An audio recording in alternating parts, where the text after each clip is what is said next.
और दोस्तों, कहानियाँ जीवन की में आप सबका स्वागत है। जब एक औरत को तोड़ने की साजिश रची गई, मर जा तेरा जीना भी इस घर का पर बोझ है, तो ये शब्द सिर्फ मेरे कानों में नहीं पड़े थे, बल्कि मेरी रूह को चीरते हुए अंदर उतर गए थे। मैं 7 महीने की गर्भवती थी। बदन में ताकत नाम की कोई चीज नहीं बची थी। सूजे हुए पैर, हाथ कांपते हुए, और पेट में पतली सी वो मासूम सी जिंदगी जिसे बचाने के लिए मैं रोज खुद मरती थी। मेरे सामने मेरी सास खड़ी थी, आंखों में नफरत, होठों पर जाए और हाथ में झाड़ू का डंडा। अब भी नहीं मरेगी, भगवान भी तुझसे नफरत करता। डंडा मेरी कमर पर पड़ा तो सांसें रुक सी गई और मैं जमीन पर गिर पड़ी। मेरे पेट में अजीब सी टीस उठी। मैंने दोनों हाथ अपने पेट पर रख लिए, जैसे उस नन्ही जान को अपने अंदर छुपा लेना चाहती हूँ। बस करो माँ, गिर जाएगी तो मुसीबत हो जाएगी।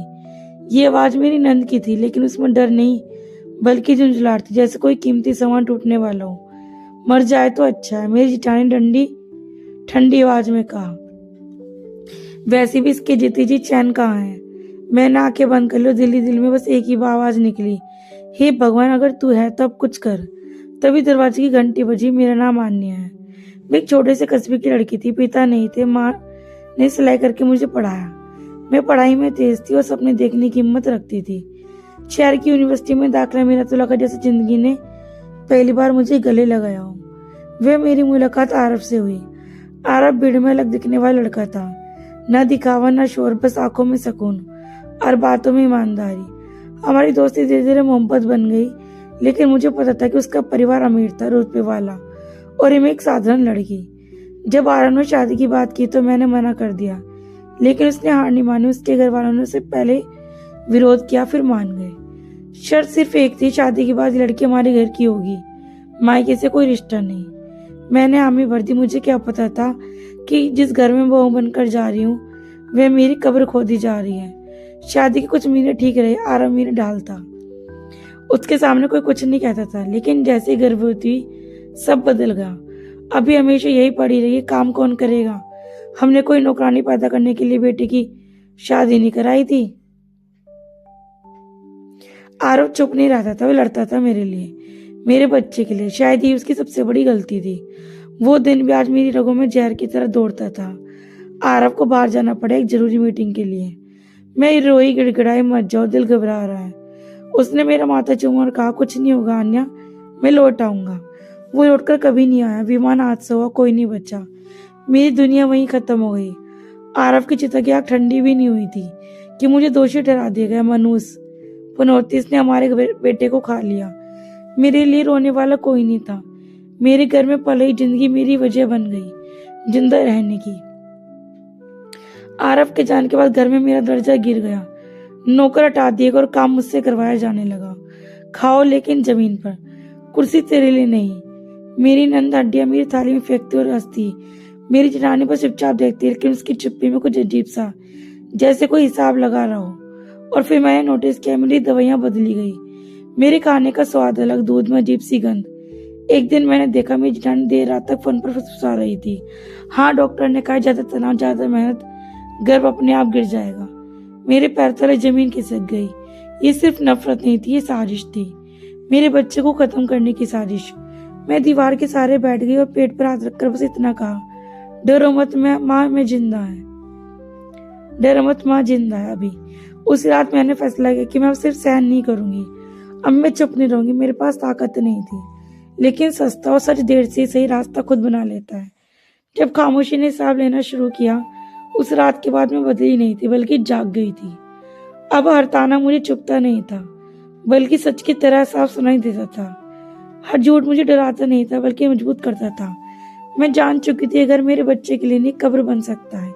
इसलिए मैंने जीने का फैसला किया, चुपचाप लेकिन पूरी तैयारी के साथ। अगली सुबह पहले से ज्यादा शांत थी। सास को लगा मैं टूट चुकी हूँ, नंद को लगा मैं डर गई हूँ, और मेरी जेठानी को लगा उसकी चाल काम कर रही है।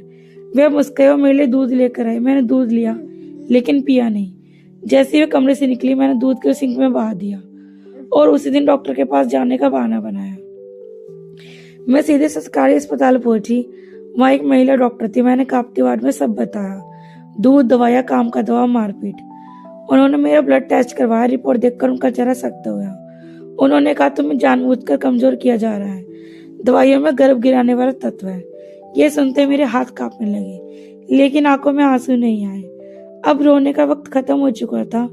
डॉक्टर ने कहा अगर तुम चाहो तो हम शिकायत कर सकते हैं। मैंने कहा नहीं, अभी नहीं, मुझे सबूत चाहिए। अगले कुछ हफ्तों में मैंने चुपचाप हर चीज जमा की, दवाइयों के पत्ते, दूध के सैंपल, फोन की रिकॉर्डिंग, जेठानी की फुसफुसाहटें, सास के ताने, नंद की मारपीट, सब कुछ मैंने अपने कमरे में एक छोटा सा बैग तैयार रखा, उस दिन के लिए जब मुझे भागना पड़े।